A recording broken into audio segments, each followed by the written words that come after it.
U okviru posete Čačku ambasador Indonezije Samuel Samson je bio gost iz studija Maruška u Preljini.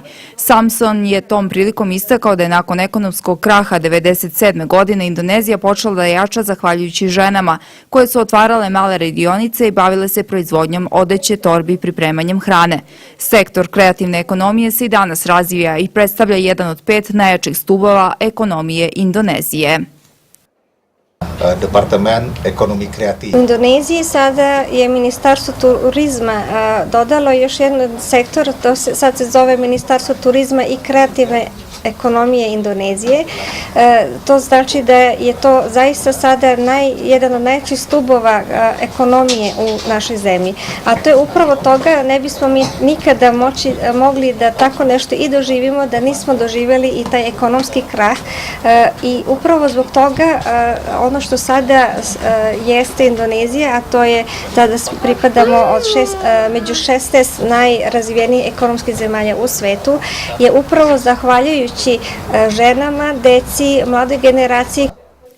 Samson je dodao da je veoma dobro što studio Maruška šalje pozitivnu poruku Indoneziji, istakavši da ova firma može još mnogo toga da uradi na svetskom tržištu. Maruška Topalović, vlasnik firme, je veoma emotivno reagovala na priznanje koje je uputio indonežanski ambasador, istakavši da je ženama u Srbiji veoma teško da uspešno rade. Kada neko sa strane i stranih zemalja vidi da je taj vaš rad kvalitetan, to vam daje još više snage da uspete i da jednostavno jednu malu firmu pretvorite, da kažem, svi koji su dolazili ovde kažu da je svetska. Mi se zaista trudimo da ovo što radimo bude izuzetno i mislim da samo ovo je prvi trenutak posete i želimo svima da otvorimo vrata koji žele da dođu i da vide šta se ovde u Čačku radi. Prilikom posete firmi Maruška, indonežanskom ambasadoru su predstavljene i druge firme koje rade u okviru udruženja ženskog preduzetništva Nadežda Petrović u Čačku.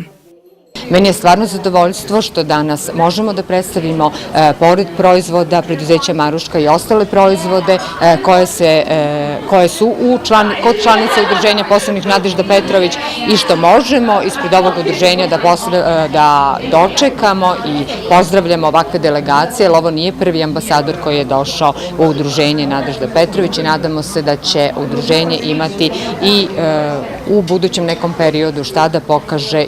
Na kraju posete obe strane i delegacije Indonezije i Udruženje poslovnih žena su izrazile želju da se unapredi saradnja. Korak bliže ka ostvarenju tog cilja predstavljala bi razmena privrednih delegacija Srbije i Indonezije.